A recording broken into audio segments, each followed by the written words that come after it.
You have not told the American people what's going on. It was supposed to last 4 weeks. It's lasted 4 months. Our original objectives have not been achieved, and I want to know what's going on. That's not a Democrat. That's not some cable news pundit. That's Senator Bill Cassidy of Louisiana, a Republican standing up in a closed-door meeting with the President of the United States on Capitol Hill yesterday, looking Trump in the eye and saying out loud what millions of Americans have been thinking for months. What followed was a shouting match that a source familiar with the meeting rated a 7 out of 10. Like two boys on recess that are yelling at each other over a foul on a basketball court, the source said. News and Air, let's talk about what actually happened yesterday, because this story goes so much deeper than one tense lunch meeting, and the pieces all connect in ways that should make every American pay very close attention to what's happening inside the Republican Party right now. Trump came to Capitol Hill with a specific agenda. He wanted Republican senators to get behind the Save America Act voter ID and citizenship verification legislation. That was the plan. That was what the meeting was supposed to be about. But tensions were already simmering before Trump even walked in the room, because just hours earlier, he had blown up a signing ceremony for the 21st Century Road to Housing Act, a bipartisan housing package that passed the Senate 85-5, filled with Republican priorities that the entire GOP had been counting on as an easy win to take to voters before the midterms. News and Air, think about that. The midterms are coming. Republicans need wins they can point to. They had won a housing bill that would have helped millions of Americans afford homes that passed with 85 votes in the Senate that had Republican fingerprints all over it. And Trump killed it. Last minute. No warning. Because he wanted to use it as leverage to force through his voter ID bill instead. He walked into a room full of senators whose political lives depend on showing their constituents they accomplished something, and he had just torched the thing they were going to run on. And then he wanted to talk about Iran. Trump started railing against the Republicans who had voted for the War Powers Resolution, the bipartisan vote that happened Tuesday directing him to end the Iran war. He was very animated, according to a source familiar with the meeting. He named names of the Republicans who voted with Democrats, including Sen. Dave McCormick of Pennsylvania, who wasn't even in the room because he'd been with Trump at an event in Pennsylvania that same day. News and Air, that's when Cassidy stood up. He asked, why would anybody vote for the War Powers Act? Cassidy recounted to reporters afterward. As he continued, I said, is that a rhetorical question, or would you like to really know? He said, I'd like to know. News and Air, and then Cassidy told him. Right to his face. In front of every Republican senator in the room. I stood and said, you have not told the American people what's going on. It was supposed to last 4 weeks. It's lasted 4 months. Our original objectives have not been achieved, and I want to know what's going on. News and Air, 4 weeks. 4 months. Original objectives not achieved. Let's be real about how significant it is that a Republican senator said those exact words directly to this president, in a closed room, in front of his colleagues. Cassidy isn't some random backbencher. He's a senior senator from Louisiana, one who's already been willing to break with Trump before, and who got a Trump-backed primary opponent launched against him as punishment for it. He knows the political cost of confronting this president. He stood up anyway. The shouting match escalated until Cassidy's colleagues asked him to sit down. He blamed the Irish in me. And afterward he walked out and said something even more damning to the press. The American people need to know more than we are being told.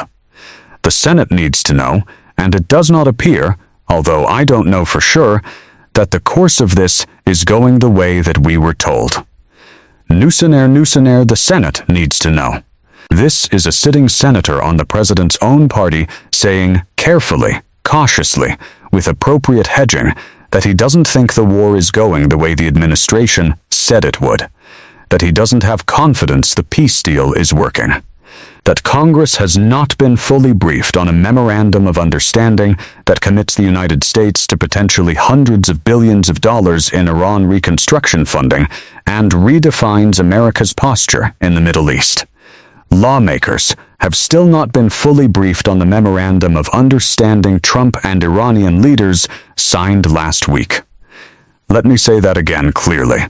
Congress, the branch of government that is supposed to have oversight of war and foreign policy, has not been fully briefed on the deal that's supposed to end the war they were never asked to authorize in the first place. They're finding out the contents of the MOU through press reports and leaked documents, just like the rest of us. Nusener and Trump's response to that frustration? He said after the meeting, "I think we had a really great meeting, and we're very proud of the party. We like our leader. We like everybody really in the room. I don't like a few people, but that's okay. I think you know who they are. Nusener, I don't like a few people, but you know who they are." He just had a shouting match with a senator who demanded answers about a 4-month war that killed 13 Americans, and his public takeaway is a vague threat about the people he doesn't like. That's not leadership. That's a man who got challenged and responded with an implied warning about consequences. Now let's connect this to the housing bill, because you can't understand how bad the Republican division really is without understanding the full picture of yesterday's chaos.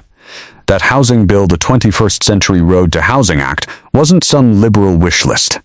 It was designed to make it easier to build homes, to cut through zoning regulations, to bring down housing costs for the millions of Americans who have been priced out of the market. It passed 85-5 in the Senate. That's not partisan. That's near unanimous. And Republicans were counting on it heading into midterms because housing costs are one of the top concerns for American voters right now, particularly younger voters and working-class families. Trump nuked it.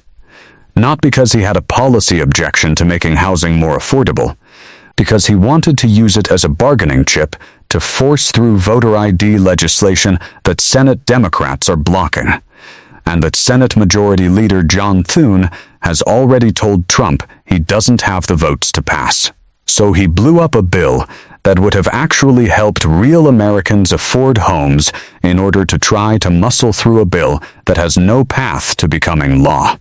And when that move blew up in his face, he showed up to a lunch with furious senators and started yelling at them about Iran.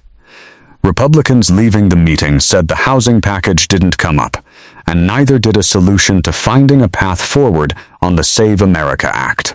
So the meeting that was supposed to produce legislative unity and give the party a path forward on key priorities produced a shouting match, 0 legislative solutions, and Trump walking out to tell reporters he doesn't like a few unnamed people.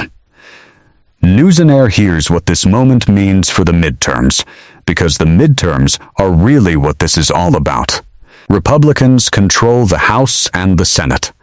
They've spent the Trump administration defending positions that are increasingly unpopular: the Iran war, the Medicaid cuts, the tariffs, the housing crisis.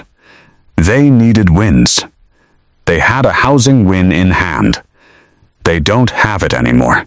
And now, on top of all that, they're going into midterm season with a president who publicly shouts at members of his own party in closed-door meetings, who names names to imply political consequences for anyone who votes their conscience, and who killed a popular housing bill in a fit of legislative pique. Meanwhile, on the other side, Mamdani-backed socialist candidates just swept New York Democratic primaries. Democrats are energized. The left is organized. And the Republican Party is publicly falling apart in a Senate lunchroom over a war that was supposed to last 4 weeks and has now gone 4 months. Sen. Jim Justice of West Virginia, trying to spin the meeting afterward, described Trump's message as basically, "If we don't pass my agenda, we'll get ourselves in trouble." It was more the president saying, "If we don't do this, we're going to get ourselves in real trouble going down the road." That's a warning, not a strategy. And warnings without solutions don't win midterms. Nusener hears what you need to take away from all of this. The Republican Party is not unified. It is not marching in lockstep toward a coherent agenda. There are senators like Bill Cassidy who are willing to stand up in a room full of their colleagues and demand answers about a war that cost 13 American lives, and who are being told to sit down for asking. There are Republican senators who looked at a housing bill that would have actually helped their constituents and watched it get killed for legislative gamesmanship. And there is a president who responds to all of this with, "I don't like a few people, but you know who they are." The American people deserve more than closed-door shouting matches. They deserve senators who get full briefings on the deals being made in their name. They deserve a housing bill that actually becomes law instead of a bargaining chip. And they deserve a president who, when asked a direct question about a 4-month war that was supposed to last 4 weeks, can give a real answer instead of naming names and implying political punishment. 13 Americans died in that war. The least their families deserve is one honest answer about whether it achieved what it was supposed to achieve. If you think Americans deserve more than political theater on Capitol Hill, share this video. And drop a comment, do you think any Republicans actually stand up to Trump before the midterms? Or does this shouting match end with everyone falling in line? Because based on what happened yesterday, it could go either way.